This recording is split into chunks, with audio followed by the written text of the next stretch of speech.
Hello, আসসালামু আলাইকুম। আজকে আবার চলে আসলাম আপনাদের সাথে নতুন একটি ভিডিও নিয়ে। আজকে সকালবেলা নাস্তা করার পর তরকারি কাটতে বসলাম। দেখছেন আমার বাবুকে, আমার বাবা এসে অনেক ডিস্টার্ব করে, ওকে নিয়ে আমার খুব কষ্ট হয়। তরকারি কাটতে কাটতে চিন্তা করতেছি ওকে নিয়ে একে একে এইভাবে সময়গুলো কীভাবে যাবে। আমার বাবা এখন বাড়িতে আছে, তাই একটু স্বস্তিতে আছে।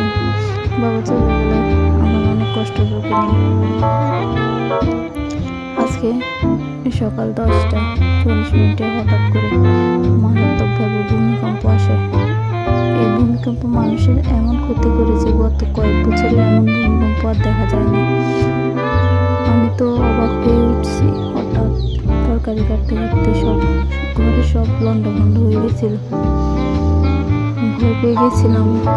আমি ভাবছি যে হয়তো আমার মাথা ঘোরাচ্ছে, কিন্তু হঠাৎ দেখতেছি যে ভূমিকম্প আসছে। ওর বাবা বলতেছে যে ভূমিকম্প আসছে।